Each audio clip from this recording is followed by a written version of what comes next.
Mirëmbrëma të gjithëve, jemi së bashku në Klinika 24 si çdo të shtunë dhe për çfarë do të flasim sot. Në rubrikën Anamnez me ne do të jetë doktoresh Teona Bushati dhe Leart Bërdica. Ata do të vinë në një rrëfim jo vetëm për karrierën, por dhe për jetën e tyre. Ndërsa në pjesën e dytë me ne do të jetë agronomi Zevgjetja, ne do të flasim për pesticidet, sa e dëmtojnë ato shëndetin tonë. Për të gjitha këto unë juftoj të më ndiqni duke filluar me editoriali im.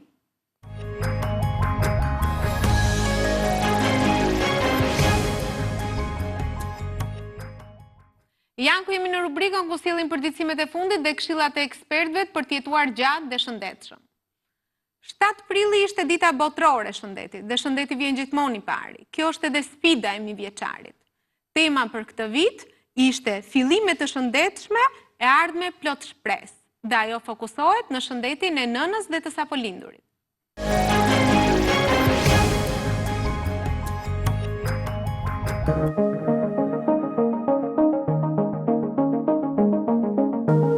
Dita botërore e shëndetit e këtij viti, 7 prill 2025, do të nisë një fushat njëvjeçare për shëndetin e nënës dhe të porsalindurve.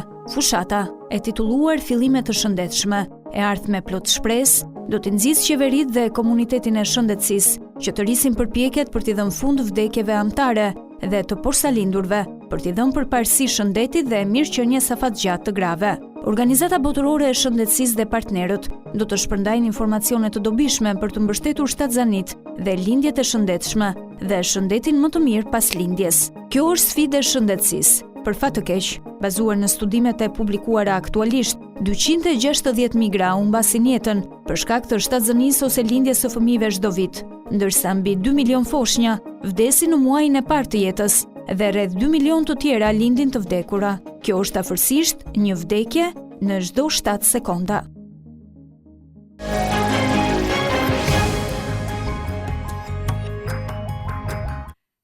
Ky ishte editoriali për sot, vazhdoni të na ndiqni me rubrikën Anamnez.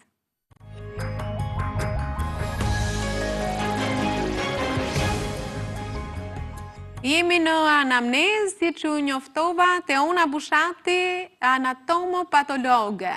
Mirë se erdhe në studio. Mirë se u gjeta, faleminderit. Nuk je vetëm, fakti jeni çift, jeni bashkëshort dhe koleg. Leart Bërdica, mirë se erdhe, anatomopatolog. Mirë se u gjeta, faleminderit. Po thuaj se edhe në të njëjtën moshë dhe nuk ju duket sikur keni gjithë jetën bashk? Ka qenë jetë e bukur gjithsesi. Me kjo është e pamërzitshme. Nëse do t'ishit kthyer në kohë, do t'ishe bërë mjek apo jo? Po tjetër. Po tjetër që do isha bërë mjek. Tashmë është pjesë, unë jam pjesë e profesioni është pjesë e imja, kështu që ka qenë një ëndër, ka qenë një investim shumë i madh, kështu që po tjetër që do isha bërë mjek. Vjen nga familje mjekë? Ja. Jo, do me thënë je mjeku i parë të I parë në familjen time, pastaj kam vllain që është stomatolog.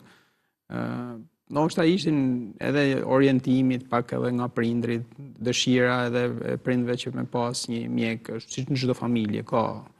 Po specialiteti i detyruar? Nuk mund të them, ishte zgjedhje, specialiteti im. Unë fillova karrierën si asistent pedagog në anatomi patologjike, pastaj duke më pëlqyer, duke më empatizuar me këtë profesion, zgjodha që të qëndroj dhe të investoj gjithë jetën time në këtë degë. Në anatomi patologjike. Dhe për ju e njëjta gjë, vini nga familje mjekësh? Jo, asun nuk vi nga familje mjekësh. Dhe s'kemi pas shumë mjek në familjen e vogël, po edhe në familjen pak më të zgjeruar. Dhe unë dhe më thanë, besoj që prap do zgjidhja mjekësin, ka qenë një zgjedhje shumë e menduar për shumë vite, dhe sado që tentoja të lundroja në profesione të ndryshme, aty ku e gjeja veten, më duke vetja më e plotësuar ishte ke mjekësia. Qoftë në aspektin intelektual, e shtyr nga një kuriozitet i madh se si funksionon mrekullia e njeri, por edhe në aspektin human, me dëshirën për të qenë pranë njerëzve, për të ndihmuar në ato momentet e tyra më të vështira, siç janë problematikat e shëndetit. Në një film të vjetër shqiptar, personazhi thotë që doja të kisha zgjedhur diçka tjetër, nuk më njeri në anatomi patologjike, dua të jem ku lind jeta. Si e zgjodhe këtë specialitet? Në fakt, kam qenë disi e frymëzuar nga Learti. Unë vërtet doja të isha pranë njerëzve dhe në fillimet e mia nuk e imagjinoja shumë veten përballë një mikroskopi. Një mikesha ime e vjetër biles pati një lloj zhgënjimi kur i thash kam zgjedhur anatominë patologjike, si ka mundësi, tha, si nuk zgjodhe ti jesh pranë njerëzve. Por besoj që kam bërë një zgjedhje shumë të mirë, se jam pranë njerëzve më shumë se sa që kam mendu, jam pranë qelizave të tyre, i shoh në detaje. Na dënë. A është i lidhur domosdoshmërisht anatomopatologu me atë që i jep lajmin e keq? Dhe si ka qenë ky rrugëtimi? Ju jeni të dy në të njëjtin specialitet dhe jeni dhe bashkëshortë. Si ka qenë ky rrugëtim? Rrugtimi i anatomopatologut është një rrugtim si gjithë mjekëve, por në vetvete ka përgjegjësi të madhe, sepse profesioni ynë në një farë kuptimi certifikon sëmundjet dhe certifikohet në atë lloj formet që përgjegjësia është maksimale, qoftë njerëzore, profesionale, ligjore. Prandaj të themi qasja ndaj njerëzve është me një përgjegjësi të jashtëzakonshme, kërkon mund, kërkon lexim, kërkon updatim, kërkon përditësim të vazhdueshëm. Kështu që dhe kur t'ja japësh lajmin, nëse dhe takojmë pacientin, duhet direkt të psikologjisësh kë ke përpara.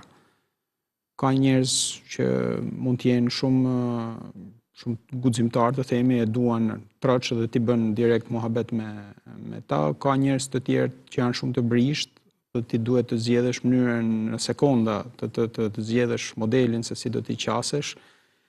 Por kjo në fakt është detyrë e mjekëve klinicista, pastaj që na sjellin material, ne në përgjithësi nuk paratakohemi me pacientat. Kontaktin me pacientët. Megjithatë, ndryshan nga ka modele nga institucioni në institucion. Jo, sepse doktoresha tha që njerëzit mund të asociojnë me atë që jep diagnozat temi të këqija, po në të shumtën e rasteve për fat të mirë japim dhe diagnozat mira. Po, për fat të mirë ne japim dhe shumë diagnozat të mira. Një lloj përqasje ndaj diagnozës pacienti e ka paraprakisht nga mjeku klinicist, para se ai të merrte biopsinë dhe të informohej, patjetër që dhe para procedurës së biopsisë, ai është informuar se çfarë sëmundje mund të ketë dhe çfarë dyshohet dhe çfarë duhet përjashtojmë, çfarë duhet të konfirmojmë. Dhe në shumë raste ne japim diagnoza jo tumorale, do të thotë lajme të mira për pacientët. Po dhe kur ka në një diagnozë që është problematike tumorale, ne mundohemi, edhe kemi pacientin përpara, në herë është e pashmangshme, ne mundohemi të fokusohemi tek pjesa më e mirë e diagnozës, aty ku mund të jenë zgjidhjet, aty ku shihet shpresa, të trajtimet e reja, terapitë e reja të targetuara, të mbijetesa, dhe me thonë që tashmë është më shpresdhënë se sa më përpara. Dhe me thonë mundohemi që pacientin sigurisht ta informojmë rreth patologjisë, mos t'i themi një të pavërtetë, po atë vërtetën t'ja themi në mënyrën sa më të zbutur dhe me pozitivitetin e duhur. Pëlqeu kjo fjalia për të gjetur ato mundësirat e trajtimit edhe të vazhdimësisë. A keni pasur ndonjë moment ku keni dashur të hiqni dorë nga ky profesion dhe a ka qenë ndonjë pacient ai që ju ka dhënë një mësim? Pra, atë që nuk mundot, domethënë një mësim që nuk e keni marrë dot në shkollë, ta jep një ditë të bukur një pacient. Mësime prej pacientave dhe prej rasteve të vështira marrim për ditë. Me thënë drejtën, edhe në një farë kuptimit edhe jemi trajnuar që t'jemi shumë absorbues në këtë drejtim. Por të themi momente kur ti mund, do kishe thënë që sikur mos t'jem anatomopatolog, në komunitetin anatomopatologëve, qoftë shqiptar, qoftë edhe të huaj, ka plot. Sepse ne jemi njerëz në fundit, edhe jemi të kufizuar edhe në hapësirë, edhe në kohë. Kështu që nuk presupozohet, ka momente që ti e ndjen vetin të pafuqishëm për me ecë përpara në hulumtimin e dëmtimeve që ka pacienti. Dhe do doje të ishe një mjek të themi me më pak përgjegjësi, me më pak në një pozicion tjetër, mos të ishe ti direkt në që duhet ta zgjidhësh atë çështje. Por ti mbledh veten, kërkon ndihmën e kolegëve, kërkon oponencën tek kolegë që të rrethojnë, tek kolegë që ke jashtë, bashkëbisedon me pacientin, kërkon dhëna të tjera. Ka mënyra pastaj për ta bërë komfort. Kush është më i fortë në çift? Dëgjova doktoreshën në fillim bisedës tha edhe unë ndikova pak nga ndikova në zgjedhje. Nga në zgjedhje. Po lidhja juaj ka filluar që në shkollë me Po, para se, domethënë, para specialitetit. Po, para se unë të zgjidhja specialitetin, por ndërkohë Larti e kishte zgjedh. Edhe ishte ai që më bindi, me pak mund, po më bindi që të punojmë bashkë, domethënë, dhe të komplementarizojmë njëri tjetrin. Sepse ne, që në fillim, që në kryet herës që zgjodhëm specialitetin, e dinim që është një specialitet goxha i vështirë, me shumë përgjegjësi, shumë i gjerë, që jo një anatomopatolog nuk mund të mbulojë gjithë fushat. Anatomia patologjike, në fakt, është e përgjithshme si një specialitet, por ka shumë specialitete, është si një mjekësi në mikroskop. Kështu që në botë funksionon me subspecialitete, kurse ne, për shkak të numrit të popullatës dhe kufizimeve në numrin e patologëve, kemi, domethënë, jemi të përgjithshëm, por kemi nevojë që secili të specializohet dhe subspecializohet diku. Tek doktori lexova për i specializuar për sëmundje të mushkërisë, lexova aty, apo është gabim? Të themi, aty ku kam mësuar specialitet unë, që dallohem nga kolegët e tjerë, janë patologjitë e veshkave, jo tumorale. Kurse te ona ka neuropatologji. Neuropatologji tumorale të sistemit nervor qendror. Të trurit. Se është shumë e gjerë, pra dhe brenda patologjisë, për shembull neuronale, ne neuropatologjisë ka jo tumorale. Tani një çift mjekësh që jetojnë bashkë dhe punojnë bashkë, pa të ardhur përpara, jo nga familje mjekësh, tani në bisedën paraprake me doktorin dëgjoj që dy fëmijët tuaj do bëhen mjekë, apo do jenë në fushën e mjekësisë. Tani, o ju keni qenë një shembull shumë i mirë për ta, sa ata e kanë parë që kjo jeta që nga shumë e bukur, ose nuk e di, ju keni transmetuar atë sfidën base, që duhet patjetër të jesh i sfiduar në çdo moment. Si ka ndodhur? Vërtet, ne vim nga familja jo mjekësh, po brezi, gjenerata e jonë, domethënë, janë në përgjithësi të gjithë. Edhe vllai im për shembull është infermier, siç tha Larti, vllai Lartit është dentist, dhe gjithë kushërinjtë e parë kemi këtu në fushën e mjekësisë, stomatologjisë, rrethin miqësor e kemi të gjithë me mjek, dhe ato në fakt kur ne i kemi pyet, domethënë doni vërtet mjekësinë, a jeni të ndikuar nga ne apo është një zgjedhje e lirë? Dhe ato të dy janë përgjigje që ne nuk dim të mendojmë ndryshe. Pas ka qenë mënyrë jetese. Domethënë ne e dim që është shumë sfiduese, e dim që ka vështirësi, e dim që t'jep disfaksion, por nuk arrim dot të mendojmë ndryshe. Domethënë nuk shohim veten diku tjetër sepse janë rrit në një ambient të tillë, mase edhe është e kondicionuar zgjedhja e tyre, por në mënyrë të pavetdijshme. Mos më thoni që dhe specialitetin do ta zgjedhin anatomopatolog. Unë do kisha një nga fëmijët jo është stomatologji. Unë do kisha preferuar në fakt se njeriu kur investohet aq shumë në profesionin e vet, do dhe që ta shohë të trashëguar diku, se ne kemi, domethënë jemi munduar goxha duke ardhur nga një familje jo mjekësh dhe anatomia patologjike është në vetvete një specialitet i vështirë me shumë investim.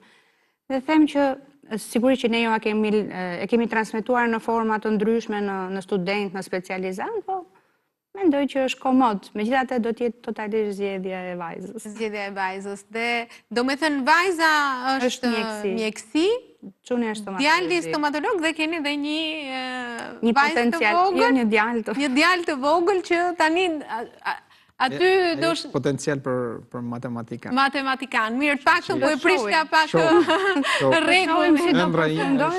Që ta ecë përpara. Ai e shpreh që më pëlqen matematika dhe e shpreh me forcë. Dhe nuk i vehet faja se në një komunitet ku flasin të gjithë e shikon si mbase si shpëtim se po pra, mase e ka mekanizëm mbrojtës. Doktor, kishe një slogan aty, në fakt është një poezi, Azem Shkrit, mos gaboj, që nëse do shishim me veten sy në sy, a kishim me u puth, a kishim me u pështy. Sa të rëndësishme ke këtë të folurit me veten, sepse edhe ne vim nga një shoqëri që mundohet të shpëtoj vetes, dhe nuk para diskuton dhe flet shumë për emocionet. Si e ke ti këtë qasjen me vetveten dhe sa ka ndikuar profesioni që ti bën në këtë pozicionim që ke tani me vetveten? E ke festuar edhe 50 vjetorin, është bashkëbisedim i vazhdueshëm me vetveten. Është një qasje me pro dhe kundrat në çdo moment, në çdo diagnozë, në çdo. Pëlqen vetja ndërkohë që ka momente që i them vetes bravo, në kuptimin psikologjik. Ka shumë momente tjera që i them prit se duhej bëj kështu, duhej ishte ky qëndrim ndryshe. Pra në momentin që shifesh mbasqyrë ti duhet bësh një lloj bilancit me atë çfarë po bën gjatë ditës, gjatë javës, gjatë muajit, të bësh një lloj bilanci çfarë bëre sot me çfarë ose çfarë bëra sot krahasuar me dje ose pardje. A është dakord, doktoresha, me këto bilancet, apo i mban vetëm për vetëm? Unë i bëj... Po, do me thanë, sigurisht bilancet, mendoj unë të paktën, në pjesën më të madhe të rasteve janë edhe të përbashkëta. Do me thanë, një çift sigurisht që jeton secili individ për veten, po jeton edhe për familjen, jep edhe kontributin. Kështu që edhe ne, për shkak edhe pozicionit të afërt që kemi edhe në profesion, do të thënë një pjesë të madhe të ditës punët i bëjmë bashkë, kështu që edhe bilancet i bëjmë bashkë. Ne kemi plot mundësi për të kritikuar veten, po për të kritikuar edhe njëri tjetrin dhe jemi goxha kritik ndaj njëri tjetrit. Unë do thosha si e vlerësoni, kush e vlerëson më të Zotin, nga ju si vlerësoni veten edhe tjetrin, kush është më i Zotit nga ju të dy? Profesionalisht? Profesionalisht flas gjithmonë. Po, kjo është një çështje e hapur, një debat i hapur. Duket që jeni në konkurrencë akoma, edhe mbas kaq viteve. Ne të jemi sinqert, ne akoma jemi në debat, kurse publiku, do me thënë njerëzit që janë rreth nesh, e kanë zgjidhur secili në mënyrën e vet të pyetjes. Mirë, mendova se do merja ndonjë përgjigje, po edhe këtu. Nuk e di ky është mendimi im lart, mos. Do japi një mendim ndryshe. Në momentin që unë kam nevojë për mendimin e të ons, dihet që i kam ul ato të themi. Mirë, më pëlqen kjo komplementariteti, më pëlqeu dhe më duket një strategji shumë e zgjuar kjo. Sinergjizmi, ne kemi sinergjizëm në çdo lloj. Dhe me thanë, ka momente që kemi kundërshtime, po diskutim, po... Dhe me thanë, profesioni dash pa dash, unë mundohem vetë personalisht mos ta shoh profesionin si pjesë të identitetit. Mundohem që identitetin tim si individ ta fokusoj më shumë në aspektin human. Dhe misioni njerëzor që njeriu ka në jetë, se njeriu vjen për të qenë njerëzor, jo për të qenë profesionist, dhe me thanë. Po dash pa dash, profesioni zë një përqindje të caktuar në identitetin e vet. Kështu që do nuk është shumë e lehtë që të pranosh, dhe më thanë, të përulesh ndaj dikujt tjetër. Sigurisht që ti kërkon dhe do ta ngrej veten lart. Kështu që domosdo që këtu ka, përderisa ne ndajmë një profesion, ka dhe një. Dhe tani unë do bëj dhe një pyetje pikërisht këtu te koha jam. Tani besoj, nuk e di, ju të dy i bëni pushimet veç e veç, besoj, se tani dhe në shtëpi bashkë edhe në punë bashkë, mos më thoni që dhe pushimet apo hobit i keni njësoj. Tash ne duket sikur jemi bashkë në fakt, po edhe në shtëpi si jemi bashkë, edhe në punë si jemi bashkë. Apo me këtë lloj jete që është tani. Është shumë e shpejt jeta dhe impenjimet gjatë ditës janë të ndryshme. Ne vërtet ndajmë një profesion, po nuk ndajmë të njëjtën ditë dhe të njëjtën kohë. Kështu që ne në fakt jemi të ejtur për pushime bashkë. Mirë, kjo tregon domethënë që ato çka arrini veç e veç, arritjet i shihoni pastaj dhe i festoni bashkë. Doktoresha, më pëlqeu, më the nuk e shikoj veten të identifikuar me profesionin edhe mjekësia, të gjithë mjekët që vinë këtu thonë ky joni nuk është profesion, ky është mision. Ai që dhe do ta bëj. Po pra, fokusohesh më shumë nga ana humane. Po ke një libër të preferuar apo një film të preferuar apo dikë që në jetën tënde të ka frymëzuar dhe ke thënë që unë dua të bëhem si ky person apo si ky personazh? Tash mase duke me modestinë më të madhe, mund të them, mu sigurisht që shembuj të mirë, modele të mira ka plot nga jeta. Janë pa fund, dhe me thënë, duke nga njerëzit më të afërt që kemi, familja, dhe unë thash jam e fokusuar më shumë në anën njerëzore dhe unë qëllim dhe mision një jetë, fillimisht kam që të bëhem njeri i mirë. Pastaj dhe profesioniste e mirë. Kështu që njerëz të mirë, profesionistat mirë ka kudo, po unë mundohem që jam religjioze si natyrë dhe mendoj që nuk ndjeki modelin e njeriut, po ndjeki një modelin ideal që na ofron religioni dhe mundohem ti bashkangjitem atij dhe e shoh si një proces shumë të gjatë. Modeli që jep besimi, se në çdo religjion jep një model të mirë, pavarësisht se pastaj kjo ishte ka një nga specifikat e pyetjet veta. e mia, sepse edhe kur kam pasur kirurg që duhet operojnë me orë të tëra e kështu, dhe thonë i besoj duarve të mia, po ku diun profesionalizmit apo teknologjisë që ka bërë ato aparatura, po në fund fare të gjithë i kthejnë sytë dhe kanë një dhe ju besoni në doktoresha e thap edhe ju doktorë.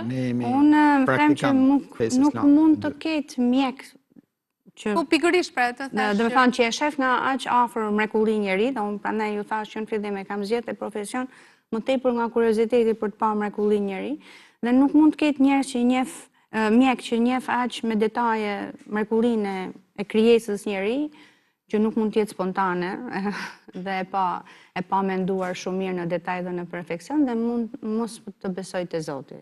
Po ndonjë hobi, për shembull, nuk e di, mbas kohën e lirë, e kuptoj impenjimet, familja, profesioni, po një hobi që të zhvendos apo të bën të largohesh nga gjithë rutina. Hobit janë të shumta, të ndryshme, nga më të ndryshmet. Unë personalisht pëlqej leximet filozofike, sociale, psikologjike. Poezinë. Edhe poezinë, romantike, doktoresha romantike. Edhe shkruani, po. Tentoj të shkruaj ndonjëherë.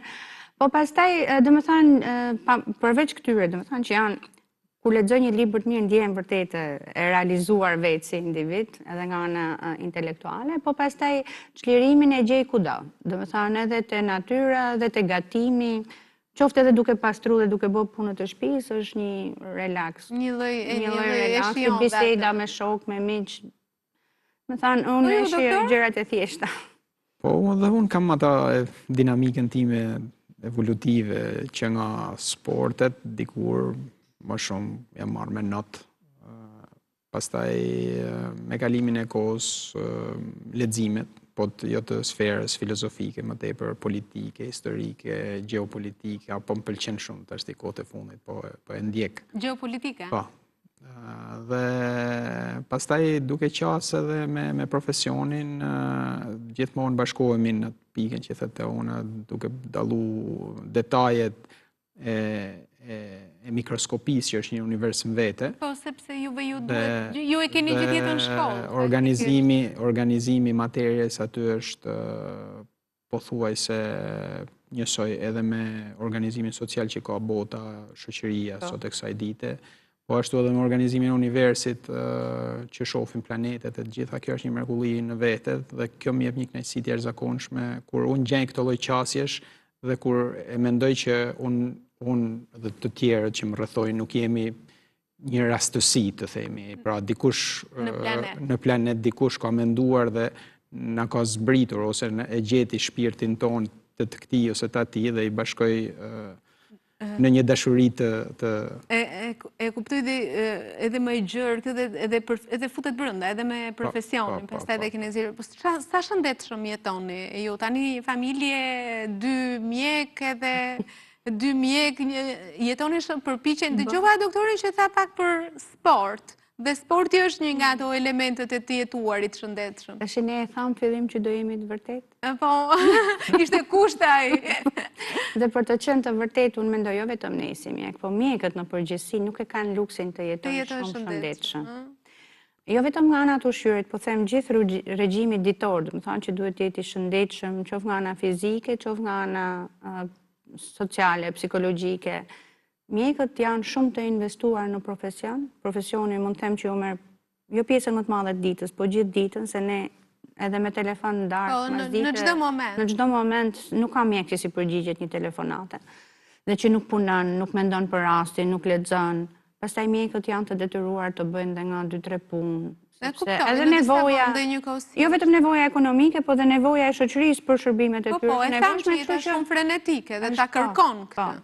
Dhe që realisht nuk mendoj që mjekët janë shembull i mirë i të jetuarit shëndet. Nëse do kishit një këshill për fëmijët tuaj, ose do doja të dija të që i thoni fëmijëve, një këshill. Tani duke qenë se i keni 2 breza, një 9 vjeçë dhe ke 20 fëmijët e tjerë. A ka një këshill që ja thoni? Këshilla që i them unë e thash pak më përpara që unë jam tek vetja e fokusuar më shumë tek misioni human dhe mendoj, dëshiroj dhe uroj që edhe fëmijët e mi të kenë këtë fokus në radhë parë. Kështu që këshilla e vetme që i jap unë, nuk rrit, domethënë kuptohet që ne prindit nuk shpëtojmë dot nga moralizmat, po te përmbledhja në esencë, në thelb, i jap këshillën e empatizimit. Të vësh vete në vendin e tjetër. Të vësh vete në vendin e tjetër dhe të mos bësh asgjë që nuk dëshiron të ta bëjnë të tjerët ty, dhe të bësh çdo gjë për të tjerë që do të dëshiroje ti të ta bënin të tjerët. Kështu që besoj që nëse njeriu empatizohet në çdo moment, do të thënë nuk rrallë gabon. Tani u kuptua që të shkruan, doktoresha, u kuptua. Po ju, doktor, apo më pragmatist në këshilla? Pragmatizmi është gjithmonë tek bilanci që secili, unë mendoj domethënë, secili prej nesh duhet të bëj në të gjitha dimensionet. Pra, çfarë po bëj sot, diçka më shumë se sa bëra dje. Avancova, po themi, o lexova një libër, ose po është një dokumentar, apo mësova pak nga një gjuhë e huaj, apo pak diçka. Pra, njeriu duhet të zgjedhë ato drejtimet e jetës ku do ta shtrojë jetën e vet që të jetë i dobishëm për shoqërinë, që të pozicionohet mirë në një lloj piramide të themi sociale, profesionale, dhe vazhdimisht ta bëjnë këtë lloj bilancit me veten e vet në mënyrë që ata të përparojnë, ta ndjejnë kënaqësinë e të investuarit dhe të humburit kohës. Të mësuarit çdo ditë diçka të re. Dhe kjo është shumë edhe këshill shumë e rëndësishme duke pasur parasysh kohrat që jetojmë edhe është tamam sfida ajo e ballafaqimit apo e jona si prindër. Po, tashti është një sfidë shumë e madhe, sidomos në ditët e sotme, kjo teknologjia që ka ardhur, sasia e informacionit, jo inteligjenca artificiale, ne e vëmë re edhe tek studentët tanë që kanë një lloj mpirjeje në avancimin e mësimit, pra gjetja e gjërave gati. Të thjeshta, të lehta. Nga ChatGPT-ja, nga kjo, nga ajo, dhe ne mundohemi që ti themi që ju nuk duhet të bëheni rob të inteligjencës artificiale apo teknologjisë, ju duhet ta drejtoni atë në mënyrë që të investoni ju vetë dhe ajo të jetë në shërbimin tuaj. Kështu që kjo lloj sfide ka qenë pa menduar edhe për ne para 2-3 vitesh, 3-4 vitesh. Tuva dhe doktori Besoka tek Humania dhe megjithëse teknologjia po mundohet që të na komandoj. Falenderoj shumë që ishit në këtë bisedë dhe ju pres përsëri. Faleminderit. Faleminderit. Shumë faleminderit.